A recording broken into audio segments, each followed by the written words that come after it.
The character Lucky was attractive to me because of the father figure aspect.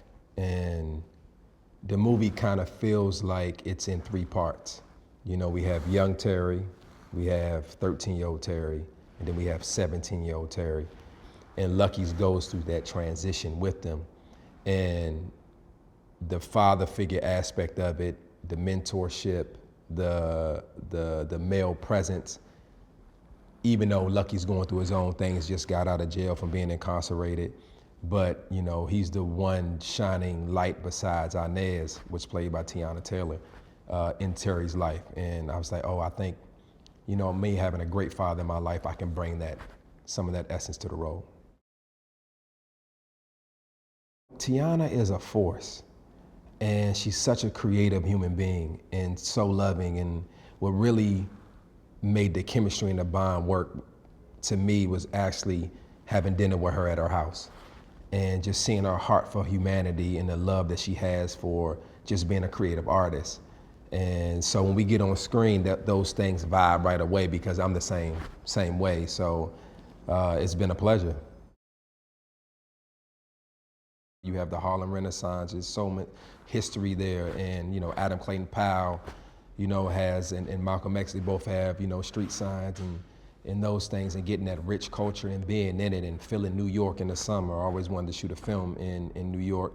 And the other day, the transpo's taking me home and they have an open fire hydrant. So I say, hey man, can you stop the car? Can you stop the car?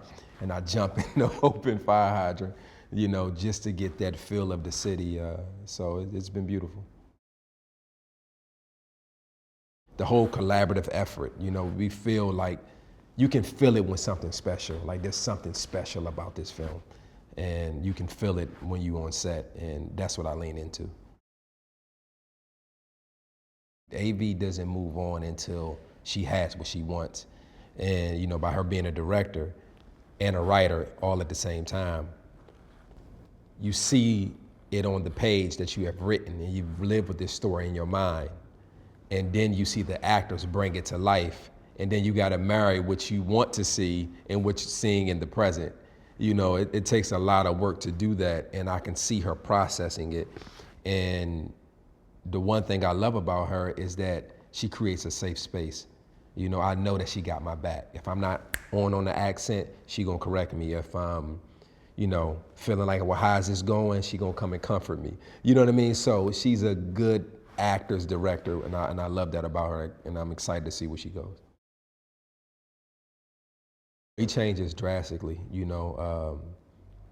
Right now you see me with the gold tooth, you know, the chain on, you know, that's 95, that's Lucky, you know, he back, he out of jail, you know, he back on the block, it's Harlem, baby, I'm out here.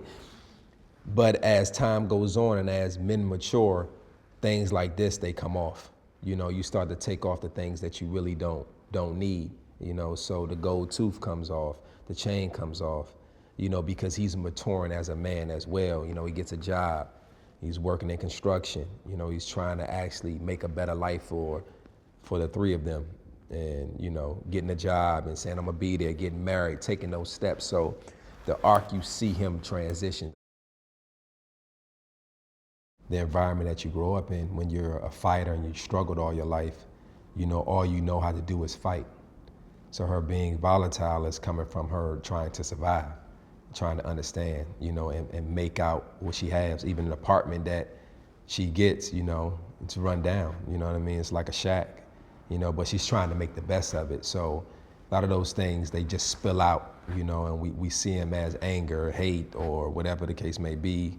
Or, you know, some people may see it as the angry black woman, you know what I mean? But you're bringing your struggle, and when you don't have help and you don't have a place to let that energy out, it comes out as angry. It comes out as, what about me? You're really crying out. So a lot of times on Inez, she's just really crying out for help.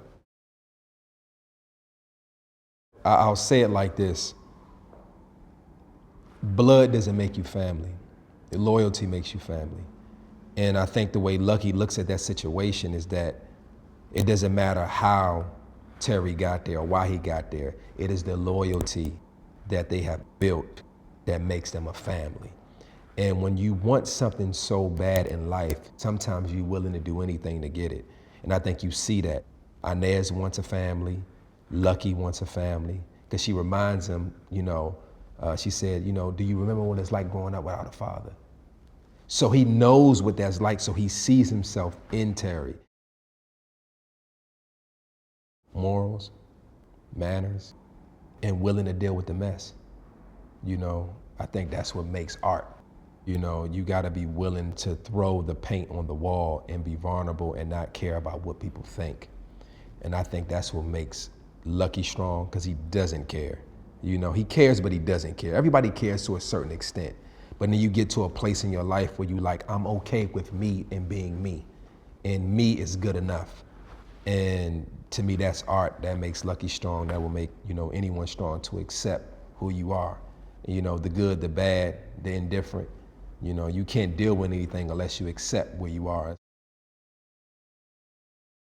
I think if you want to see a love letter to New York, a love letter to France, a love letter to any city that you reside in, and you want to see human behavior and study human behavior and what it's like to make decisions, whether good or bad, and learn from it, then this is the film for you. And it's going to be nostalgic. It's 95, 2001.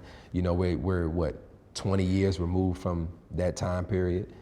I really think this film is going to be worth the ticket price.